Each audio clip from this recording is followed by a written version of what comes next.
In the third year of the Pacific War, the air was thick with the smell of gasoline, sea salt, and scorched metal. For Lieutenant Jiro Tanaka of the Imperial Japanese Naval Air Service, that smell stood for duty and honor, and also for death. He had never imagined that he would be shot down before the age of 30, and even less that he would fall alive into enemy hands. In the oath he swore before departure, there was no word for prisoner, only certain death, assault, and never dishonor the mission. Yet war never gives anyone time to prepare for fear in advance. It simply hurls the outcome at a person like a breaking wave. That day the surface of the sea was an unusually bright silver, the sunlight flashing on the cresting waves like the glint of drawn blades. Jiro Tanaka flew his Type 99 carrier dive bomber beneath the cloud layer, the vibration of the engine sending a faint numbness through his chest. The order he had received was the same familiar anti-ship strike. The target was a U.S. carrier task group maneuvering in the Mariana direction. According to the briefing, American anti-aircraft fire was growing ever denser, but they had to press the attack, had to close in, had to force an opening for the fleet to approach the designated waters. By this stage of the war, every pilot knew he was a piece being driven toward the deep sea. Dark specks appeared in the distance. They were the shadows of Grumman fighters. Jiro Tanaka had no time to react, not even time to shout a warning. The American fighter's dive was like a blade cutting into the battlefield from on high. He remembered only a wing edged in white by the sun scything past, and then a string of cannon flashes tearing through air and metal at once. In the first second, a portion of his left wing was shorn away, and the oil temperature gauge began to twitch in erratic spasms. He tried to push the nose down, but the aircraft lurched to one side as if seized by a giant hand. He knew this was no longer a battle, only a crash delayed by a few seconds. In the final instant before he bailed out, he caught a sharp, acrid stench of burning. That was the fuel evaporating under intense heat. He knew that smell usually meant the aircraft was beyond saving, and that the pilot's fate had narrowed to two: to be swallowed by fire or claimed by the sea. He chose the sea. When he became aware he was still alive, the world had turned into a vast void of nothing but waves and salt wet air. He floated on the surface, his life jacket thudding dully under the slap of the water. He saw the shadow of an American destroyer drawing nearer, the mass of steel blotting out the sun like a moving wall. For the first time he felt himself so small as a bubble on the sea that might sink at any moment. What happened next was all instinct. Someone threw down a rope. Someone shouted in English. He did not understand the words, but he knew those sounds meant grab on. He was hauled onto the deck, held down, examined, searched. He braced for a beating, for humiliation, for any of the brutal acts described in Japanese propaganda. Instead, the Americans simply pushed him into the sickbay, covered him with a blanket, and brushed the seawater from his trembling shoulders. He did not understand. He assumed this was merely the prelude to interrogation. The enemy's kindness is far more disorienting than his weapons. It was at this moment that this paradox quietly began. During the transfer to Pearl Harbor under guard, and then onto a transport ship bound north for the American mainland, his vigilance never slackened for a second. In the cramped cabin, he sat with his back to the wall, fingers clenched tight around the metal edge to offset the constant rise of unease inside him. He did not know what an American prisoner of war camp was like. He only knew that the home islands had long been short of food because of the blockade and the bombing. In the last letter his wife sent from the home front, she wrote that cooking oil had become a luxury. Sugar was just barely enough for the children to have a tiny share, and adults had not tasted real dairy products in a long time. He had almost forgotten the taste of butter, forgotten the texture of cake, forgotten what the thin film on boiled milk looked like. What he did not expect was that it would be precisely these things outside his memory that would bring him down in the simplest of ways inside the POW camp. When the transport ship reached the coast of California, the air was dry and the sunlight seemed as clean as if it had been strained. He was moved to a POW camp inland, and the scenes along the way unsettled him more with every mile. There were no corpses hanging on barbed wire, none of the filthy shacks so often described in propaganda, no reeking garbage heaps. In their place were wooden barracks like those on a rural ranch, neat and spacious with even the windows wiped clean. He could not believe his eyes. He thought it was some kind of disguise, a staged illusion the Americans showed the prisoners along the road. When he stepped into the barracks, the faint fragrance of fresh timber made him pause. The floorboards were dry, the air held no trace of mold. Light fell through the windows and lay on the floor in calm bands. He walked softly, as if afraid to tread on and shatter this sense of safety. At the same time, his alertness only sharpened. The cleaner it was, the more danger he felt. Dinner was his first true shock. When an American soldier set the tray in front of him, he stared at the small, dark brown square and could not identify what it was. It was as regular as a block of earth, but its edges gleamed faintly with fat. He could only judge by the smell, sweet, warm, laced with milk. His throat tightened. He had not smelled anything like that in years. All sweetness in the homeland had been cut off by wartime bans and shortages. His mind, by reflex, produced an absurd conclusion. This was a trap. This was poison. This was a trick to lull prisoners into lowering their guard. He looked up and saw the German prisoner beside him bite down without hesitation, letting out a sigh of satisfaction. He saw American soldiers tuck identical slices of cake into their own pockets, eating as they walked. He saw everyone chewing with easy nonchalance, and still he did not dare touch it. Sweetness is the easiest thing to break down a man's vigilance. In this moment, that author's eye observation held entirely true. He stared at the piece of chocolate cake, his hand trembling slightly. He remembered the line from his wife's letter. Sugar is now completely rationed.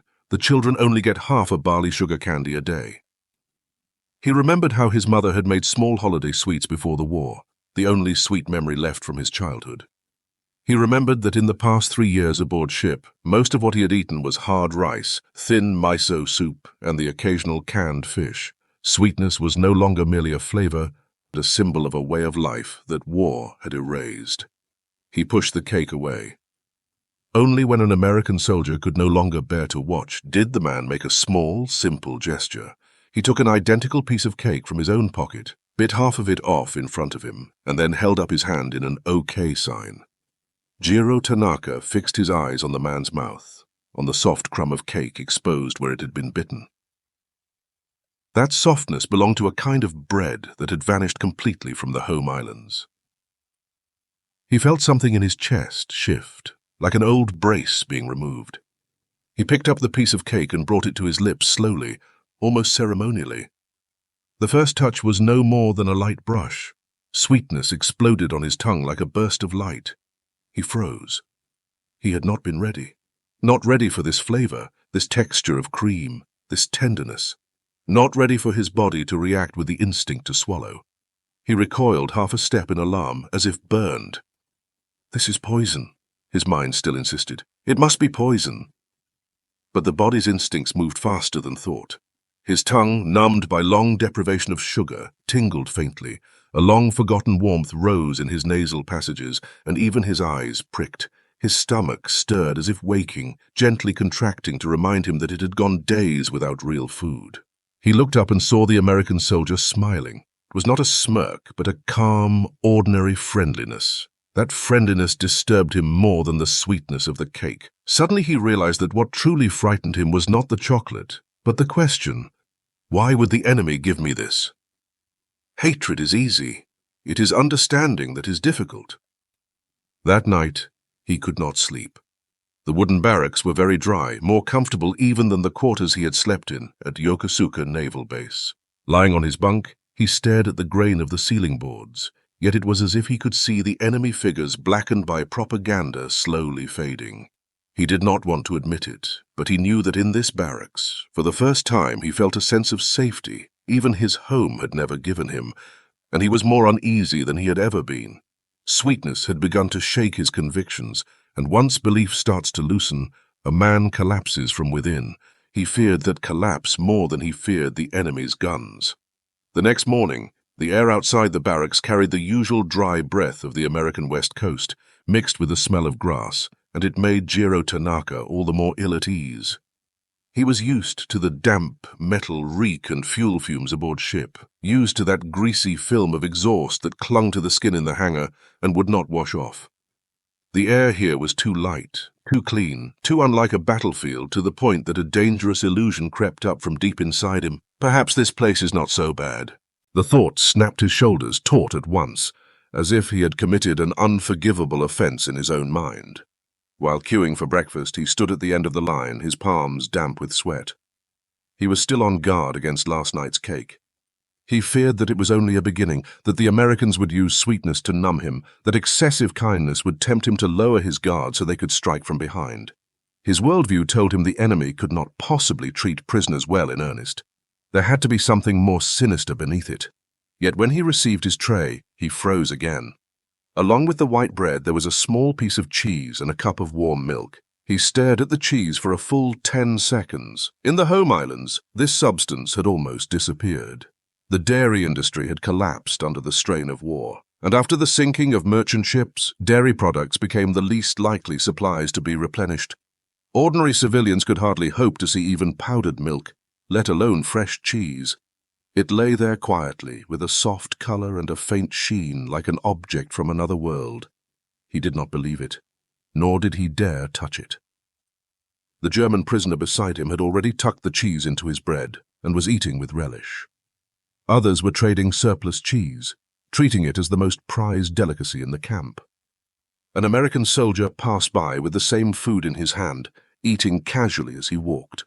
That nonchalance stirred in Jiro Tanaka a shame he had never felt before.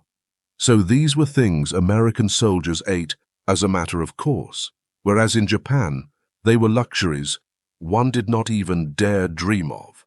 This disparity was not a gap in weaponry, but a gap in the fabric of life itself. True strength lies not in weapons, but on the ordinary citizen's table. He finally lifted the cup of warm milk, his hand trembling slightly. He remembered the milk he had drunk as a boy in the countryside, back when supplies were still plentiful, its flavor faint, with a hint of grass. He had no idea what American milk would taste like. He raised the cup to his lips and took a cautious sip. There was no poison. No strange taste, only a pure, warm flavor that opened his throat at once. He froze. In that instant, he realized he had not drunk such rich milk in many years. Prolonged undernourishment in the homeland had made people gradually forget milk's true color, its true texture, its true taste. The unfamiliar familiarity hit him in the chest like a blow, as if some sealed childhood memory had been suddenly pried open. Yet he did not dare drink more. He set the cup down, drew a long breath, and forced all emotion back down. For him, sweetness and milk were not pleasures but dangers, things that might corrode his will. He could not allow himself to be moved, could not be enticed, could not permit himself to be conquered by the enemy's abundance. He had to keep his guard up. He had to cling to the conviction that the enemy is deceiving me. But this time, he could not even convince himself. At that moment, an American soldier walked up behind him and, in halting Japanese, forced out a sentence. Not poison. Okay. Jiro Tanaka's body went rigid. He did not dare meet the man's eyes. He only gave a slight nod to show he had heard. He had no idea why the Americans did this. They could have ignored him entirely, left him hungry, confused, left him to his own devices. They did not. They were in fact making an effort to see that he ate his fill. The enemy's abundance is the most destructive force of all. That sentence circled relentlessly in his mind. At roll call that afternoon, he stood on the dirt road outside the barracks, the sun catching his uniform and making the faded cloth look even more thin.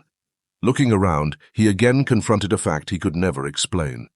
This American POW camp was cleaner, more orderly, and more strictly run by the rules than he had ever imagined. The wooden barrack walls had been neatly painted. There were no traces of leaks on the roof. The latrines, though simple, were regularly cleaned. The water came from filtered wells and was safe to drink. For prisoners of war, these conditions were already luxurious. For civilians in the Japanese home islands, they were luxuries beyond even dreaming. He repeated an unanswerable question over and over in his heart. Why would the enemy use resources on prisoners of war? According to Japanese propaganda, Americans despised prisoners, treating them as the lowest form of trash. Yet everything here told him the opposite. Americans adhered to rules, honored the Geneva Convention, and followed a system that stood above hatred. The strength of institutions is far more real than any slogan. Toward evening, he was assigned to distribute bedding in the barracks. Each set of bedding was clean, free of insects and mold, and had even been aired in the sun. Holding the bundles in his arms, Jiro Tanaka felt his heartbeat quicken in a strange way. He suddenly realized he was touching something his own country had already lost in wartime. Ordinary life. Not luxury, but the most basic standard of living. For the first time, he felt a genuine surge of fear. Not fear of the enemy, but fear of the gap.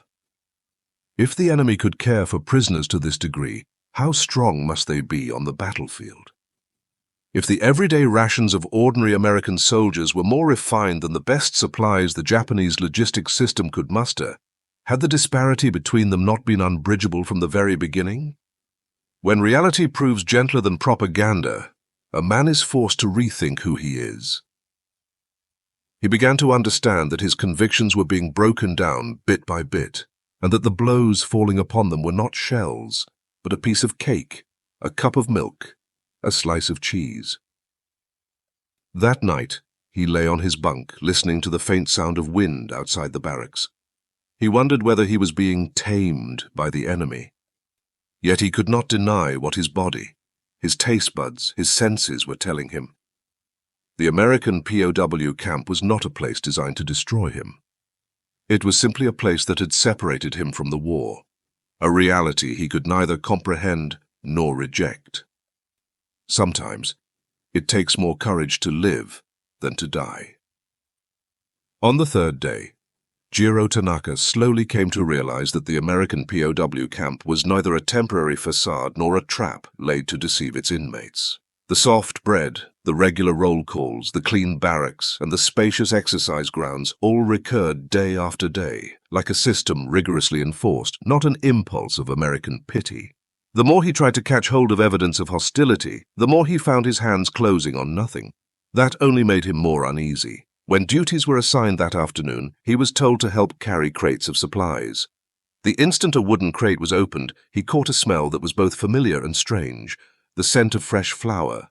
Inside, large army-issue sacks of flour were stacked in neat rows, their surfaces stamped with the numbers of U.S. supply depots, a sign that they belonged to a vast and mature logistics system. Logistics, the part of war least visible and most decisive. Staring at the flour sacks, Jiro Tanaka felt a nameless tremor in his chest. He thought of the Japanese Navy's supply lines steadily running dry in the later stages of the war, of transport ships being sunk in droves once air superiority was lost, of flour aboard ship being increasingly cut with sawdust, bran, and unidentified scraps. He even remembered one sortie when the bread delivered to the fleet had grown so hard that knife blows sent chips flying, forcing the men to soak it in hot water to make it edible. Here, in the American POW camp, even the prisoners' food was made from pure flour. A strange tightness rose in his chest. It felt like a kind of humiliation, not handed to him by the Americans but by reality itself. Sometimes the difference between worlds is measured not in weapons, but in flour. There were other items in this shipment he had never seen at all. Tins of butter, bags of powdered milk, and even small quantities of canned fruit. Jiro Tanaka stared for a long time at the light reflected off the tin's metal surfaces without moving. He remembered that the last time he had seen fruit in the home islands was before the war. Since then, bananas, tangerines, and apples had turned into legends. Children treated candy tins like heirlooms to be guarded, while here sweetness seemed to be just one ordinary category in the American supply chain.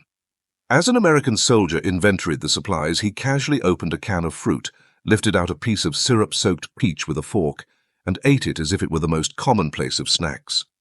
Ordinary. The word stabbed at Jiro Tanaka.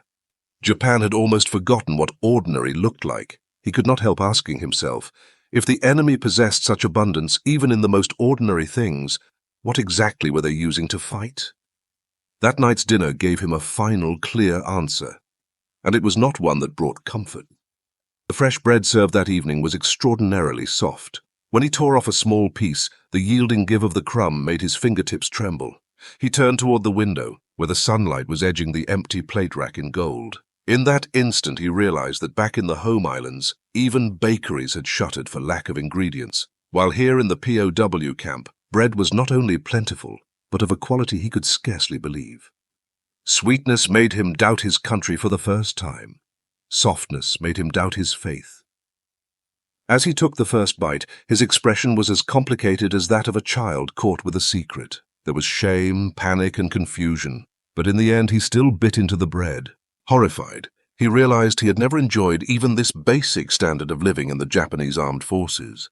The quieter it grew, the more it frightened him. Institutions are the strongest weapon of all, he told himself, but the sentence sounded like a betrayal coming from his own voice. The most powerful shock came on the 10th day. That morning, an American officer led representatives of the Red Cross into the barracks, inspecting food, sanitation, and medical care room by room. A grey-haired Swiss inspector stopped by his bunk and actually asked, "Your bedding comfortable?" The question froze him in place. He did not dare answer. He had never imagined that on enemy soil anyone would ask him, "Are you sleeping well?" The inspector went on to ask whether prisoners had been mistreated, whether they had enough to eat, whether the water was sufficiently clean. In that instant, a truth so harsh it made his scalp prickle forced itself upon Jiro Tanaka. Somewhere in the world there really did exist an order that used institutions to maintain a bottom line. And in the world he had come from, that order had never truly arrived. When the Red Cross finished their inspection and left, the American kitchen distributed an extra dessert as part of the daily welfare allowance, a small block of solid chocolate. Jiro Tanaka stared at the dark square, glistening faintly with grease, every muscle in his fingertips taut. It was a moment on the brink of collapse. He knew chocolate was a luxury, a legend, a symbol of the civilization that had existed before the war consumed it. He knew he had gone so very, very long without tasting such a flavor of peace. A German prisoner beside him bit into his piece with a satisfied sound. An American soldier smiled and told him in Japanese, "Not poison, just chocolate." The offhand remark left him more at a loss than the roar of cannon on the battlefield. In the end, he put the chocolate in his mouth. Sweetness cut through the last trench in his heart like a sharp knife.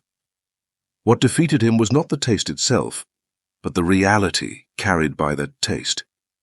That night he wrote his first sentence in his diary. "If the enemy takes such care of me, what reason do I have left to hate?" When he finished, he felt hollowed out. Only then did he understand. His enemy's kindness was more terrifying than his enemy's guns. Bullets could kill the body, but kindness could kill belief. After the 10th day, the changes accelerated.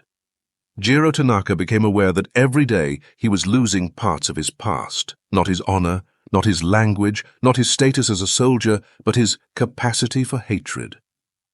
The first thing to change was his body. His skin regained some luster. His nails stopped cracking so easily. His sleep grew deeper and steadier, and even his stomach pains eased.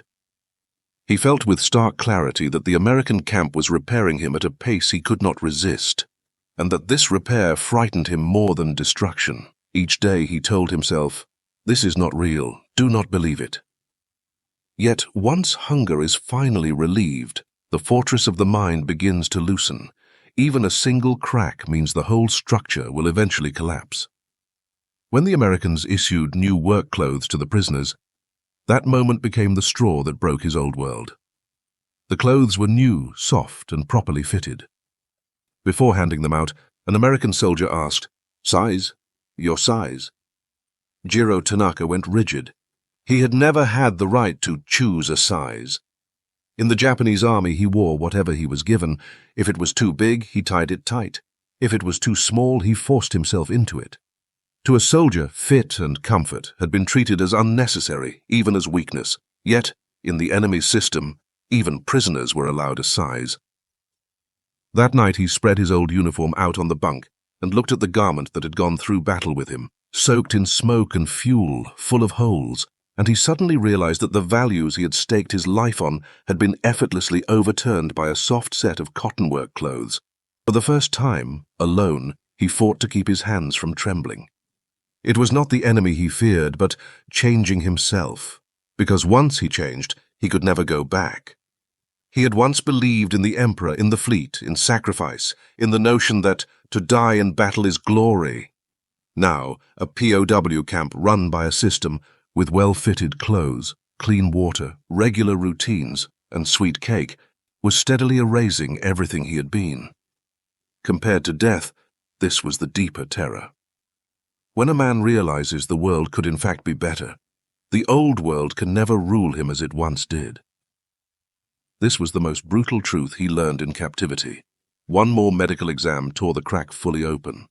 After a routine check, the American doctor coolly wrote on his file, "Severe malnutrition." Then, without mockery, he added in a grave tone, "Increase calorie intake. He must eat more." In that moment, Jiro Tanaka understood that for 3 years he had been surviving on willpower, treating the strength sapped by hunger and the spirit hollowed out by exhaustion as part of obedience. Now a doctor from the enemy wanted him to live more healthily. For the first time, he realized the Americans were not shaming him. They were reminding him that he ought to have been living far better than war had allowed. Standing outside the medical hut, with the sun on his sharp shoulders, he felt a chill he had never known spread outward from within. He realized that all his past sacrifices had been made within a system that could not even secure its soldiers' most basic needs. And now, under the enemy's system, he was, for the first time, living like a human being.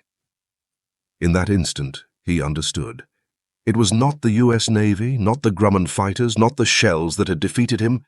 It was the American understanding of the minimum owed to human beings. He fell into a silence from which he did not emerge. From that point on, whether he returned home or not, whatever the outcome of the war, he would never again blindly believe, nor could he return to the old world shaped by hunger, propaganda, and suffering. Sweetness defeated him. Institutions remade him. Reality betrayed his faith. That was the quietest, most lethal, and most profound victory of the war. Jiro Tanaka truly realized that he had changed on the 30th day in the camp. That morning, the Americans set up an old gramophone on the grass outside the compound and played music picked up from a radio broadcast. It was a gentle jazz tune with drums and a warm American voice pouring from the horn. For the German prisoners, it was nothing more than ordinary music. For the Italians, it was like the background noise of a cafe back home. But for Jiro Tanaka, the sound was too unfamiliar, too clean, too much like the everyday life of some country before the war, not the everyday life of war. He stood on the edge of the crowd, back straight, not daring to take a step closer. He was afraid of understanding it, as if simply admitting the melody was beautiful would be tantamount to admitting that the enemy's culture, too, had warmth. He had been taught that enemy culture was degenerate, diseased, and rotten. Yet what flowed from the gramophone now was not degeneration, life. In the years of roaring fighters, piercing explosions, and waves crashing against steel decks, music had not existed. Now it reached out like an invisible hand and tapped lightly at his chest, making him feel in himself an unexpected instinct, to come closer, to listen. For the first time, he realized that in the Americans' world, life had not been sacrificed. In his own country, life had long since been devoured by war. For a moment, he felt as if he could not breathe. After the afternoon roll call, the Americans announced free time. Some prisoners played volleyball, some hung laundry, some sat on benches reading newspapers. Jiro Tanaka walked slowly around the perimeter, as if inspecting a world he could not belong to. As he passed the side door of the mess hall, he saw a scene. A US private in the kitchen, deftly cutting a large block of butter and folding it into a pan with a metal spatula. As the butter hit the hot metal, it hissed softly, and its aroma drifted through the air like mist. His steps halted. It was a smell he knew intimately, and yet had grown utterly strange. He could clearly recall the last time he had smelled butter in the home islands before the war began, when his mother would occasionally fry fish with a bit of it, and the scent would linger through the house. In wartime, that smell had almost vanished. Japanese families had gradually lost even fish from their tables. Butter had become a legend from before the war. Now that smell was coming from the enemy's kitchen, and it was being prepared for prisoners. A sharp pain seized his chest, as if something soft had suddenly pierced him. He did not know whether it was yearning, sorrow, or shame. A German prisoner beside him gave his shoulder a gentle pat. "Butter smells good, eh?" Jiro Tanaka nodded but could not speak. The warmth of the scent felt like a betrayal. In that moment, for the first time, what hurt him was not fear, but loss. That evening, the mess hall served slices of bread fried in butter, their surfaces golden, the edges delicately crisp. Jiro Tanaka stared at the plate, his hands trembling. He knew he could no longer refuse food. His body was recovering, his stomach once again greedy, while his reason was cornered. He closed his eyes stinging faintly. In that instant he realized he had not been defeated by the enemy, but by the man he used to be.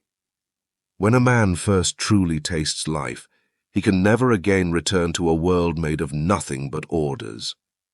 That night he wrote his second entry in his diary. "I have begun to fear going home. Not because of the enemy, but because I can no longer lie to myself." It was the first time he acknowledged that fear. It was also the first time he understood that the real change had not begun with sweetness, but with the realization that the enemy is human too. Every crack is where the light comes in. A few days later, a new announcement swept through the camp. Starting next month, prisoners would be allowed to write one letter home each month. The news stirred no small commotion. The Germans began discussing whom they would write to. The Japanese remained much more silent, for many no longer knew whether their home still existed or whether their families were still alive. He sat at the table for a long time, the pencil hovering in the air. He did not know what to write. He did not know how to write it.